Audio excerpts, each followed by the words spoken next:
first one is called fundamental units and second one is called derived. Okay, so in this lecture we are going to know about requirements of good unit. Okay, we are going to discuss the topic of requirements of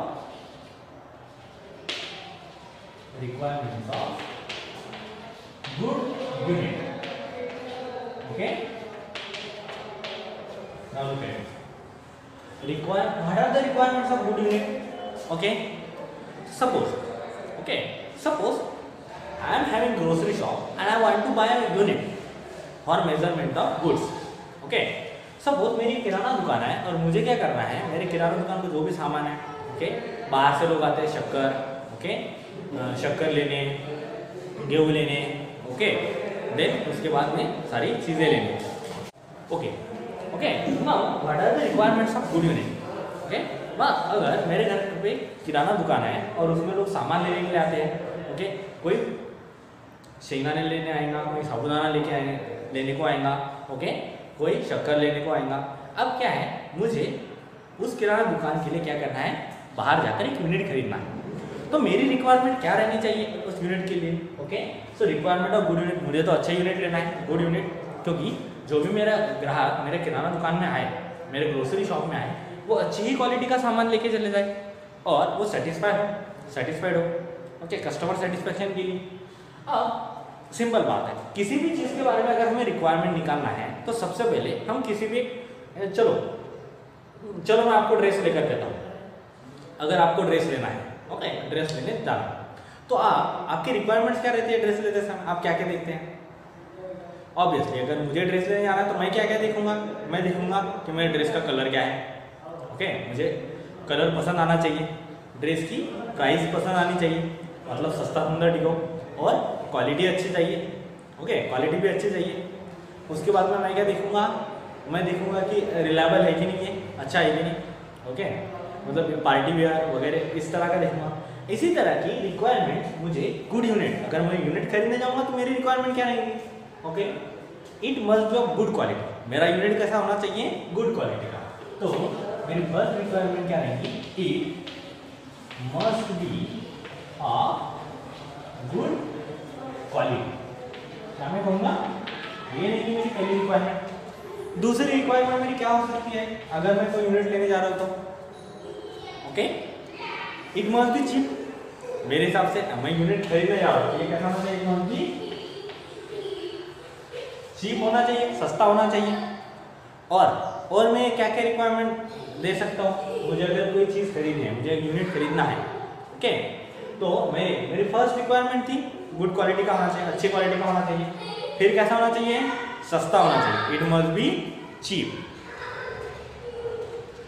okay, now अब देखो मेरी next requirement क्या रहनी चाहिए अगर मैं unit खरीदने जा रहा हूँ तो? ओके, तो क्या मैं कहूँगा? It must be easily available. अगर सपोज मेरा यूनिट घूम गया तो मैं कहीं पे भी इजीली अवेलेबल होना चाहिए. मैं कहीं से भी जाके झट से खरीद के लाऊं. ओके, मेरा काम बंद नहीं होना चाहिए. तो it must be easily available. ये रहेगी मेरी. ओके, और अगर मेरे पास यूनिट है, मेरे पास कोई शक्कर लेने आ रहा है, ओके, साबुदाने लेने आ रहा है, कोई चीज़ खरीदने आ रहा है, ओके, तो मैं चाहूँगा मैं कि उसने एक्सेप्ट करना चाहिए. अगर मैंने दिया, उसको ऐसा नहीं लगना चाहिए कि मेरे यूनिट में कुछ गड़बड़ है या मेजरमेंट में कुछ गड़बड़ हुई. ओके, 1 किलो उसने शक्कर मांगी तो 1 किलो ही आ गई, 1 किलो से थोड़ा कम नहीं आई, 5 ग्राम 10 ग्राम. ओके, इस तरह का उसके साथ में नुकसान उसका नहीं हुआ. तो इट मस्ट भी क्या होना चाहिए कि accepted. It must be universally accepted.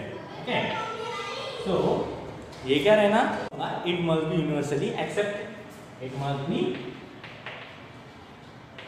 universally accepted. Okay, इस तरह का होना चाहिए. Okay, अब अगर मैं पांचवी रिक्वायरमेंट बोलूं, ऐसा बहुत सारी रिक्वायरमेंट हो सकती है, तो क्या मैं बोल सकता हूँ? It must be comparable with other similar units. It must be comparable with other similar units. It must be easily interconvertible with other similar units. Okay, ये हो गई मेरी छठी रिक्वायरमेंट. Okay, क्या हम इस तरह की हमारी रिक्वायरमेंट्स डाल सकते हैं इसमें? वहाँ बहुत कुछ डाल सकते हैं. Okay, It must be of good quality, it must be cheap, it must be easily available, it must be universally accepted, it must be easily interconvertible with other similar meats, okay, and it must be easily reproducible. ये reproducible भी होना चाहिए। अच्छा कैसा? जैसा अभी मेरे दुकान में एक ग्राहक है जिसने 1 किलो शक्कर गिन की, ओके, मैंने शक्कर गिन ली। नाउ अनदर फेलो गया और उसने मुझे बोला उसे 1 किलो गुड़ चाहिए। अब मैंने जो 1 किलोग्राम शक्कर गिन के दी थी तो मैंने किलोग्राम का वेट कहीं पे जाके भूल गया, मैं कहीं पे रख दिया होगा, तो क्या मैं उसको 1 किलो गुड़ मेजर करके दे सकता हूँ?